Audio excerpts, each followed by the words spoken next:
மக்களை டிவிக்கு ஆட்சியில் மாற்றங்கள் நாளுக்கு நாள் வந்துட்டே தான் இருக்குது. இன்னைக்கு ராஜ்மோகன் அண்ணா ஆஃபீஸில் ஒரு சின்ன மாற்றம் ஒன்று செஞ்சிருக்கிறாரு. இதை மக்களால் பெரிய அளவு கொண்டாடப்பட்டு வந்துட்டு இருக்குது. அப்படி என்னடா ஒரு மாற்றம் செஞ்சிருக்கிறாரு, அதை என்ன மக்கள் கொண்டாடிட்டு இருக்காங்க அப்படின்னு கேட்குறீங்களா? சொல்கிறேங்க. மக்களை இந்த மாதிரி இன்ட்ரெஸ்டிங்கான வீடியோவில் உடனுக்குடன் தெரிஞ்சுக்கிறதுக்கு நம்ம சேனலை மறக்காமல் சப்ஸ்கிரைப் இல்லைனா ஃபாலோ பண்ணிக்கோங்க. மக்களை பள்ளி கல்வித்துறை ராஜ்மோகன் அண்ணா ஆஃபீஸுக்கு வெளியே பார்த்தீங்கன்னா பெட்டிஷன் சிஸ்டம் அப்படின்னு சொல்லிட்டு ஒரு முறையை கொண்டு வந்திருக்கிறாங்க. இந்த முறை எதுக்காக கொண்டு வந்திருக்கிறாங்க அப்படின்னு கேட்டிங்கன்னா, மக்கள் வந்து ஏதாவது குற்றம் குறைகளை சொல்றதுக்கு பெட்டிஷனோட அவங்க ஆஃபீஸுக்கு போறாங்க அப்படின்னு சொன்னா நீண்ட நேரம் பார்த்தீங்கன்னா அவரை காத்திருக்க தேவை கிடையாது. அதாவது பார்த்தீங்கன்னா அந்த டைமை எல்லாம் கொஞ்சம் சேவ் பண்ணும் அப்படிங்கிறதுக்காகவும், ராஜ்மோகனா எல்லாத்தையுமே மீட் பண்ணி குற்றம் குறைகளை கேட்கணும் அப்படிங்கிறதுக்காகவும் பார்த்தீங்கன்னா ஒரு முறையை கொண்டு வந்திருக்கிறாங்க. அதுதான் பார்த்தீங்கன்னா இந்த பெட்டிஷன் முறை அப்படிங்கிறது. இதுல என்ன விஷயங்கள் இருக்குது அப்படின்னு கேட்டிங்கன்னா, ஃபர்ஸ்ட் பார்த்தீங்கன்னா அந்த ஆஃபீஸுக்கு வெளியே, அதாவது ராஜ்மோகனாவோட நேம் போர்டு வச்சிருக்காங்க. அந்த நேம் போர்டுக்கு கீழேயே பார்த்தீங்கன்னா பெட்டிஷன் முறை அப்படின்னு ஒரு விஷயத்தை கொண்டு வந்திருக்காங்க. அது வந்து ஒரு டச் ஸ்கிரீன் சிஸ்டம் மாதிரி இருக்குது. அதை நீங்கள் செலக்ட் பண்ணாலே அதில் வந்து உங்களுக்கு ஒரு கியூஆர் கோடு காட்டுது. அந்த கியூஆர் கோடுக்குள்ளே போயிட்டு பார்த்தீங்கன்னா நீங்கள் வந்து எந்த பெட்டிஷன் அவங்கள பார்க்கணும், எதுக்காக அவங்கள பார்க்கணும் அப்படின்னு சொல்லிட்டு நீங்கள் ஒரு பெட்டிஷன் நோட் பண்ணியிருப்பீங்க இல்லையா? அந்த பெட்டிஷனோட ஃபோட்டோ இல்லை பிடிஎஃப் உங்கள்கிட்ட இருந்ததுன்னா அதில் வந்து நீங்கள் அப்லோட் பண்ணிக்கலாங்க. அது மட்டும் இல்லாமல் பார்த்தீங்கன்னா கீழேயே பார்த்தீங்கன்னா வாய்ஸ் நோட் ஒன்று இருக்கும். நீங்கள் எதுக்காக பார்க்குறீங்க அப்படிங்கிறத ஷார்ட் அண்ட் ஸ்வீட்டாக பார்த்தீங்கன்னா ஒரு வாய்ஸ் நோட் ஒன்று போட்டுடலாம். அதுக்கப்புறம் பார்த்தீங்கன்னா நீங்கள் வந்து ஓகே பட்டனை கிளிக் பண்ணும்போது பார்த்தீங்கன்னா உங்களுக்கு வந்து, அதாவது எந்த டைம்ல ராஜ்மோகன் அண்ணாவை பார்க்கலாம் அப்படின்னு சொல்லிட்டு உங்களுக்கு வந்து டைமே ஷோ ஆயிருங்க. எக்ஸாம்பிளுக்கு பார்த்தீங்கன்னா நேற்று இருந்து தான் அந்த சிஸ்டம் வந்து ஃபாலோ பண்ணிட்டு இருக்கிறாங்க. நேற்று ஒருத்தர் வந்து, அதாவது ஒரு இதே சிஸ்டத்தை வந்து ஃபாலோ பண்ணும்போது அவருக்கு வந்து 2:30 மணிக்கு, அதாவது நாளைக்கு 2:30 மணிக்கு நீங்கள் ராஜ்மோகன் அவர்களை வந்து பார்த்துக்கலாம் அப்படிங்கிற மாதிரி அதில் வந்து நோட்டிஃபிகேஷன் வருது.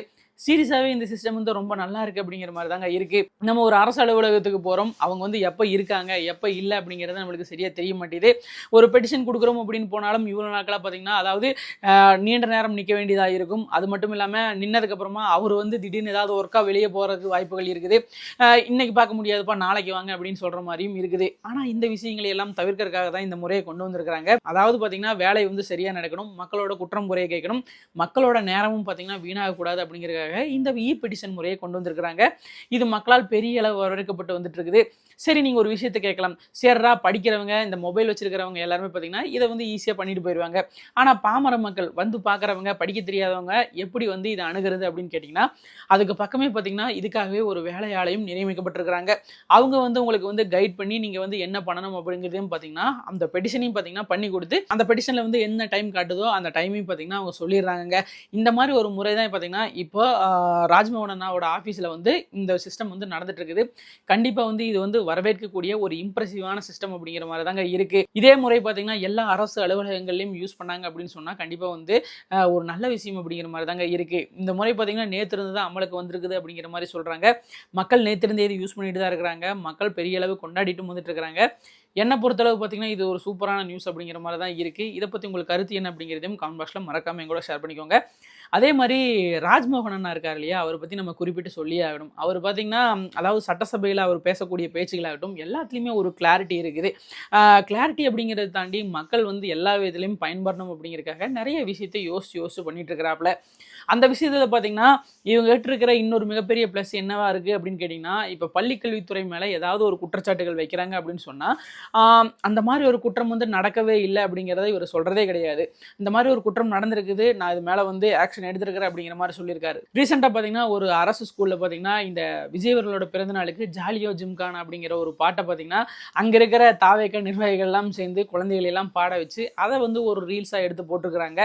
அது மட்டும் இல்லாமல் பார்த்தீங்கன்னா நிறைய அரசு ஸ்கூல்லையெல்லாம் பார்த்தீங்கன்னா இந்த ஃபோட்டோஸ் எல்லாம் வச்சு ரீல்ஸ் எல்லாம் எடுத்து போட்டுட்ருக்காங்க இல்லையா, இந்த மாதிரி விஷயங்கள் எல்லாம் இனிமேல் நடக்கக்கூடாது அப்படிங்கிற மாதிரி ஒரு உத்தரவிட்டிருக்கிறாரு. உத்தரவிட்டது மட்டும் இல்லாமல் பார்த்தீங்கன்னா இந்த ஜாலியோ ஜிம்கானா அப்படிங்கிற பாட்டை பாடி ரீல்ஸ் எல்லாம் போட்டாங்க இல்லையா, அந்த யார் போட்டாங்களோ சம்மந்தப்பட்ட ஆளை பார்த்தீங்கன்னா, அதாவது அவர் வந்து ஒன்றிய செயலாளராக இருந்திருக்கிறாரு, அவர் வந்து கட்சியிலிருந்தே தூக்கிட்டாங்க அப்படிங்கிற மாதிரி தகவல் வந்திருக்குது. அதையும் பார்த்தீங்கன்னா நேற்று ஈவினிங் நடந்த பிரஸ் மீட்டில் ராஜ்மோகன் அண்ணா சொல்லியிருக்கிறாப்புல, இது கண்டிப்பாக வந்து தாவேக்க நிர்வாகிகள் எல்லாம் இதை கொஞ்சம் உற்று நோக்கணும் அப்படிங்கிற மாதிரி தான் இருக்குது. அரசியல் பாட்டில் இருந்தால் பிரச்சனை கிடையாது, ஆனால் வந்து ஸ்கூல் வரைக்கும் போய் நீங்கள் ரீல்ஸ் எல்லாம் எடுக்கிறீங்க அப்படின்னு சொன்னால் அது வந்து கண்டனத்துக்குரிய ஒரு விஷயமா தான் இருக்குது.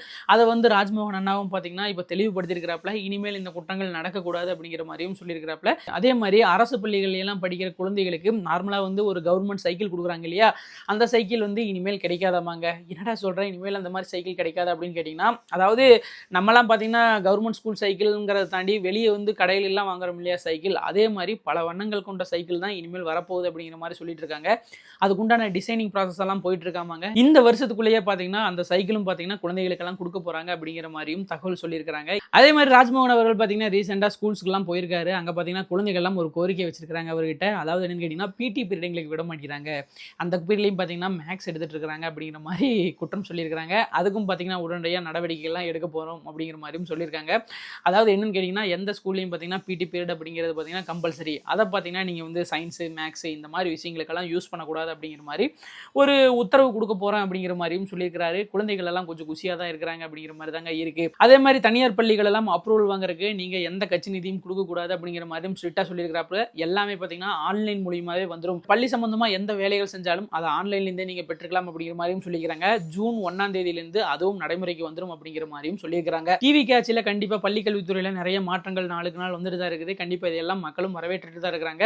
இதெல்லாம் ஒரு பக்கம் இருக்க, இன்னைக்கு ஒரு வெள்ளை அறிக்கை வரப்போகுது. என்னடா ஆல்ரெடி வெள்ளை அறிக்கை ஒன்று வந்துருச்சே, மறுபடியும் என்னடா வருது அப்படின்னு கேட்குறீங்களா? ஆமாங்க, இப்போ வந்து எல்லா பக்கமே கரண்ட் எல்லாம் கட் ஆகிட்டு இருக்குது அப்படிங்கிற மாதிரி நம்ம சொல்லிட்டு இருக்கோம் இல்லையா. அதில் டிஎம்கே ஆட்சியில் என்னென்ன பிரச்சனைகள்லாம் இருந்துச்சு, அதாவது இந்த மின்சாரத்துறையில் என்னென்ன பிரச்சனைகள்லாம் இருந்துச்சு, எதனால் இப்போ கரண்ட் எல்லாம் கட் ஆகுது அப்படிங்கிற மாதிரி ஒரு வெள்ளை அறிக்கை ஒன்று ரிலீஸ் பண்ண போகிறாங்க அப்படிங்கிற மாதிரியும் நிர்மல்குமார் அவர்கள் சொல்லியிருக்கிறாப்புல. அது பார்த்தீங்கன்னா இன்னைக்கு மதியத்துக்குள்ளே வந்துடும் அப்படிங்கிற மாதிரியும் சொல்லியிருக்கிறாங்க. அதை பற்றியும் டீட்டெயிலாக ஒரு வீடியோவில் பார்க்கலாங்க. இந்த மாதிரி இன்ட்ரெஸ்டிங்கான வீடியோஸ் எல்லாம் தெரிஞ்சுக்கிறதுக்கு நம்ம சேனலை மறக்காம சப்ஸ்கிரைப் பண்ணலாம், ஃபாலோ பண்ணிக்கோங்க. அதே மாதிரி ராஜ்மோகன் அண்ணாவோட அலுவலகத்தில் இந்த சிஸ்டம் அப்படின்னு சொல்லிட்டு ஒன்று கொண்டு வந்திருக்காங்க இல்லையா, இதை பற்றி உங்களுக்கு கருத்து என்ன அப்படிங்கிறதையும் கான்வர்சேஷன் கூட ஷேர் பண்ணிக்கோங்க.